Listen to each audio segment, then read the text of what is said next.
Society really did us a disservice by pitting women against each other and vilifying female friendships on TV, in film, in movies. We were raised to think that women are dramatic, women are gonna stab you in the back, women are always competing with you, and so you should take solace in romantic partners, romantic relationships with men, and that's gonna be like your saving grace from the cattiness of the world of women. Growing up, think of how many TV shows and movies had that message of like, oh, these are the mean girls and they're destroying your life. And the way you can get self-esteem against them is to get the same guy that she wants. And so you grow up thinking that like you're meant to prioritize romantic relationships, and that is like, I think literally one of the worst programming that most of us have, is like viewing a one true love as like the true north of our life has like severely guided us off track. You know what I mean? Like our compass is off because we've been raised against community. And I know part of this is like capitalism and the idea of the nuclear family, and part of that is so you can isolate people so that financially they're dependent on this system that really hates them and makes them unhappy. You know what I mean? Because no man is an island, which is why I'm setting the intention to prioritize female friendships in the upcoming year. Because think about like all the good times you had this year. For me, most of them were with my friends. Like, I feel like I always have a lot more fun with my friends than I do when I'm trying to date, specifically men. And the thing is, I also am like gonna focus my dating more towards women. Because here's the thing, I do that, but women can be really slippery. Like, there's people that I've been trying to go on dates with and they just like go out of town and then take forever to respond and whatever. Cause you know, they have lives and like, I get it. But like a lot of the reason that I have been dating primarily men is because they ask me out more and they're more willing and available like quicker. It's not because I haven't been trying to date women. They just are like, oh, do you want to hang out on Sunday? And then on Friday, they're like, actually, I'm going to Spain for 2 weeks, but I'll hit you up when I get back. And then they do, and it's just like, it's, I don't know. And I'm trying so hard, you guys, okay? But I'm going to try harder. I'm going to try harder. I'm going to try harder, okay? I'm going to try harder. In my ideal world, I like work this year to build a lot of really great friendships and then end up being able to date people within those, like, not date my friends, but like my friends' friends. Do you know what I mean?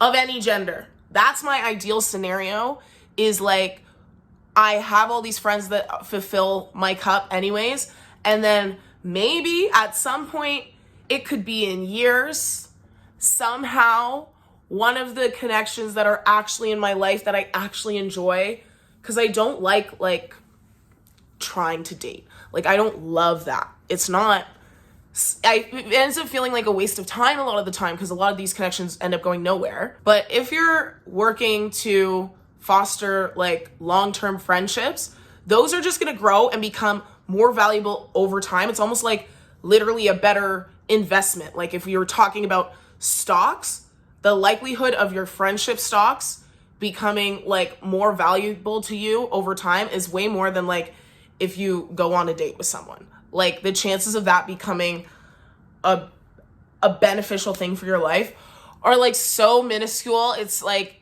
it's almost more likely that they're going to hurt your feelings, which can, I guess, be a lesson. But at a certain point, it's like, I'm just bored. Like I'm not getting lessons. I'm just bored. And I feel like I'm wasting time. And it's been a very long time since I've met a person that has made me feel better than I do around my friends, or that I've had more fun with than I do with my friends. And that's part of why, and this is something I've been reflecting on too, and part of why I do want to focus on dating just women for a while. I think like I'm not gonna like turn down a date with a guy if I like think he's like my type, but I'm not actively seeking dates with men right now because it's often just, it doesn't, I don't know. It takes a lot for me to click with someone. I mean, I think it takes a lot for a lot of people to click with anyone, but I think it's definitely a single, people are really single right now. Like, my friends are really single right now. One of my friends actually just went through a breakup, like a long-term breakup, which is really awful. And one of my friends, when I met her, she had just gone through a breakup that was like a year and a half ago. So all my girls are single, you know what I mean? And like, I think I would have more fun on a girls' night still than even if we all had like a double date situation or something. I just like talking to them and not having to explain myself to anyone. Like, and I think that's the thing about like dating fatigue, is you really get so tired of answering the same questions, and maybe it makes you like be more short with people, and then you're not really putting your full personality out there because you're just like tired of the game. And it feels inauthentic that way. And so I'm kind of like over that right now. Like, my heart isn't in it. It's just a habit that I built in my late teens because I was deprived of dating through high school. And it's a habit that, like, at first it's helpful and useful to help learn about yourself when you're dating, but at a certain point you are just kind of like wasting time unless it's like a real connection. And let me know if you think this, but like, I love the idea that like what you seek is seeking you, and the person who is right for you is going to come into your life like no matter what. But do you guys think that's true or no? Like, do you think that the right person at the right time is actually just going to walk into your life? Or do you think you should be always like working for it and like covering all your bases so that you don't miss that person seeing you, which would mean like actively trying to date all the time? Do you know what I mean? Because I feel like people always say, oh, it comes when you least expect it, whatever. But it's hard to really trust that or believe that. I don't know. But what I do believe and what I do know is that I've had a lot of dates recently that I wish I wasn't on. And I would like to stop that. I would like to stop that.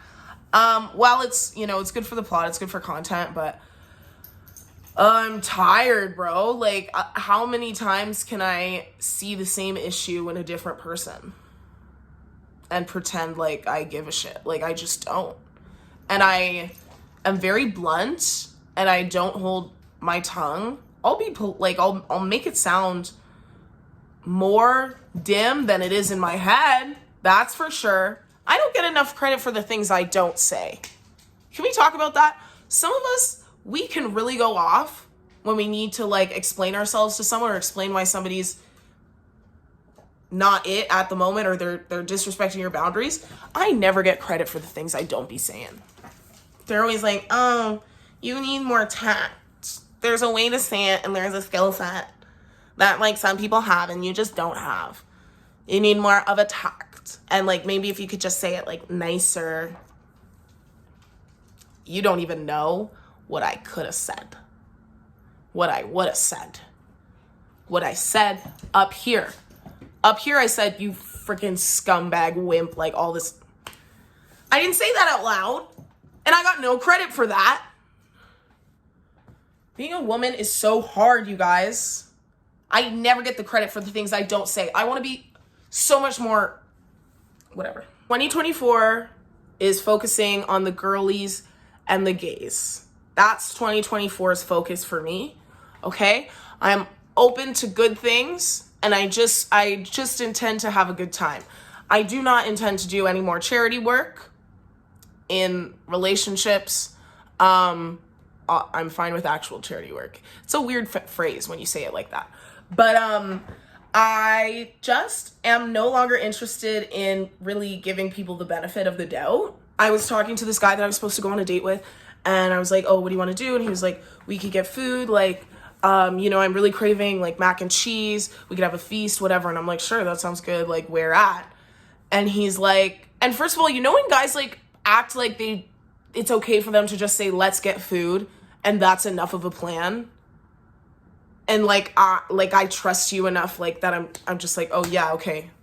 I'm gonna plan to meet you and just try and give you the benefit of the doubt that you know what you're doing, you've done your research, you know how to make this a good time for me. I don't I'm not going to give you the benefit of the doubt. I need to know the plan.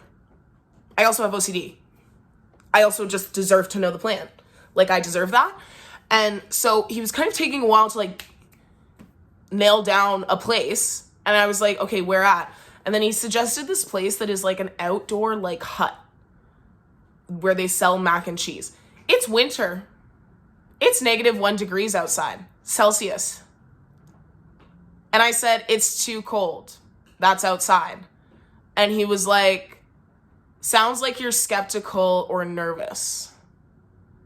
And I was like, I'm not stupid. Like, I don't want to eat outside. Like, if that's too high of a standard, then so be it. And he was like, haha, so you've been to that place before then, huh? As if like he didn't know that I was in on it. He didn't realize that I knew that the place was outside and like I was just gonna trust all.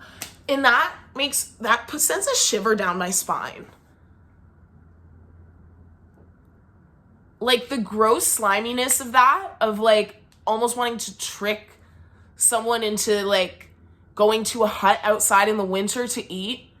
And you're like, oh, you actually know it's outside? Haha. Like, almost like, I was like, yeah, of course I did. That's why I said it was outside. Like, you.